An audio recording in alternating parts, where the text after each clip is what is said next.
Hello viewers.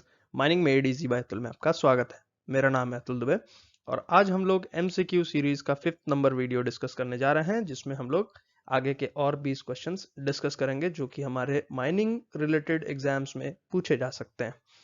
आगे बढ़ने से पहले जो पिछले वीडियो मतलब वीडियो नंबर 4 में हमने जो एक क्वेश्चन दिया था कि सीटीसी फायर एक्सटिंग्विशर में जो सीटीसी है उसका फुल फॉर्म क्या है और क्लास ए फायर का मतलब क्या होता है, कौन कौन से सब्सटेंसेस को क्लासिफाई किया जाता है क्लास ए फायर में। तो उसका जो सही आंसर है सीटीसी का फुल फॉर्म है कार्बन टेट्रा क्लोराइड। और क्लास ए फायर में वुड, टिम्बर या फिर हमारा कोल, कन्वेयर बेल्ट, इन सब का फायर को हम क्लास ए में क्लासिफाई करते हैं। तो इसका जो सही आंसर दिया है उनका नाम है गो इंडिया गूगल और आशीष कुमार ठाकुर। तो आज का शाउट आउट इन लोगों को रहेगा। अब आइए चलिए आज का वीडियो स्टार्ट करते हैं। हम लोग आज के क्वेश्चंस डिस्कस करते हैं।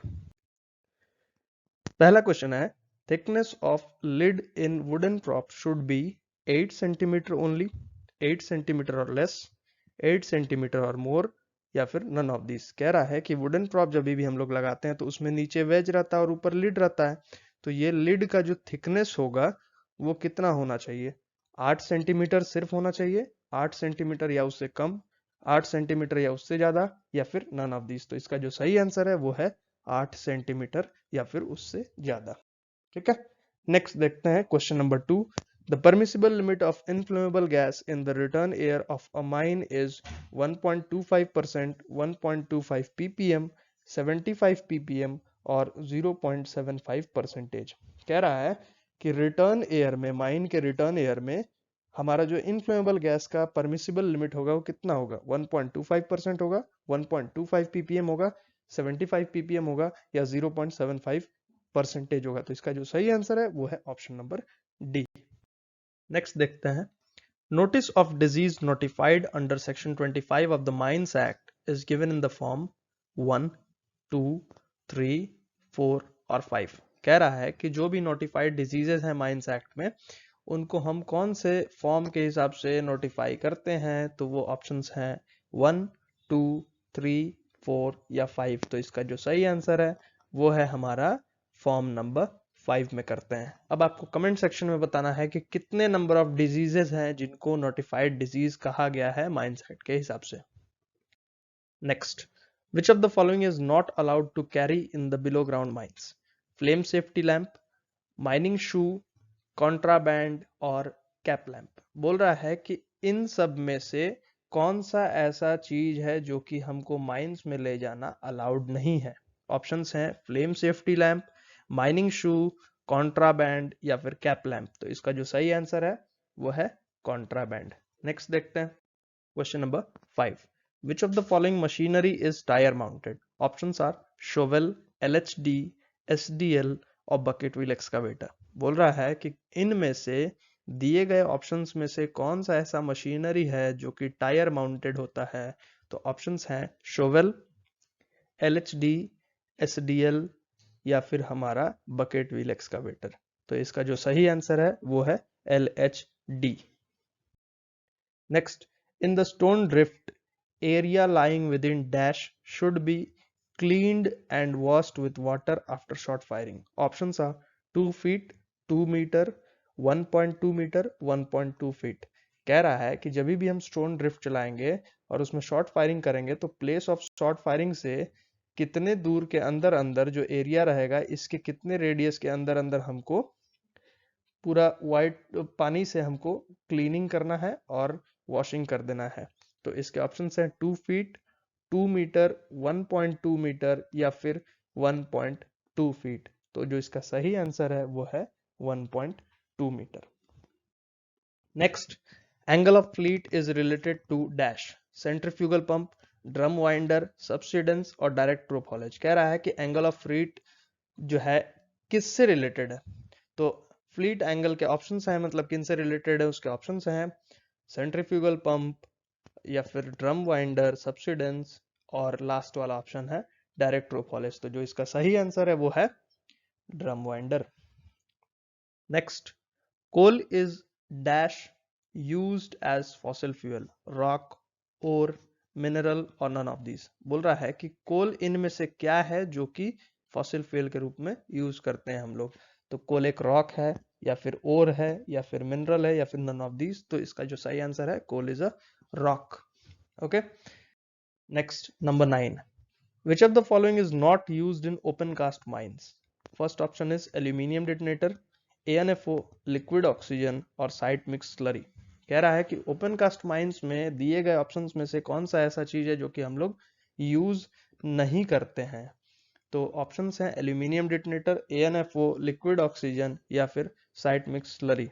तो जो सही आंसर है वो है लिक्विड ऑक्सीजन। रेगुलेशन में ही दिया गया है कि लिक्विड ऑक्सीजन ओपन कास्ट क्या किसी भी माइंस में हमको यूज नहीं करना है। Question number 10.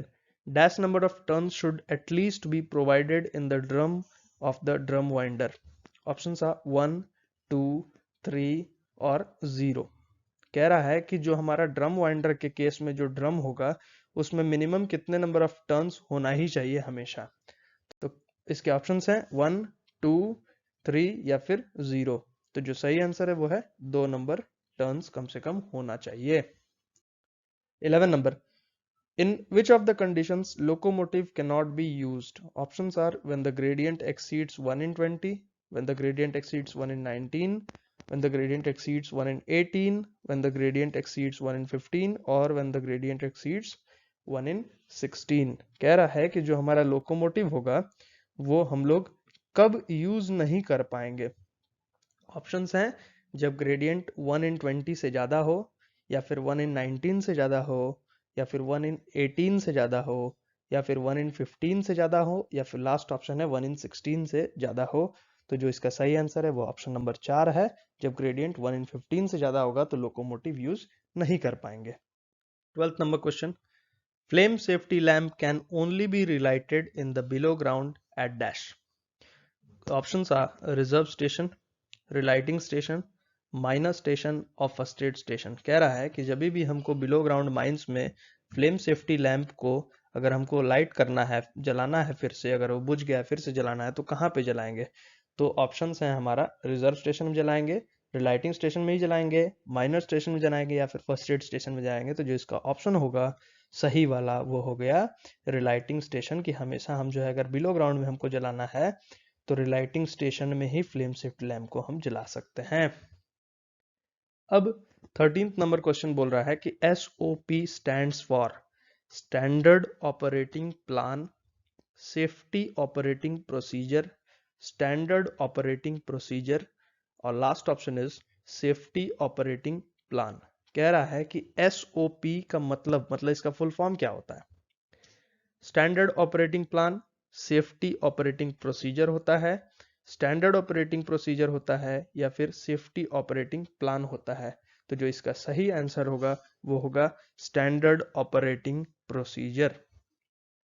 Next, canteen should be provided when dash number of people और पर्सन आर ऑर्डिनरीली एम्प्लॉयड।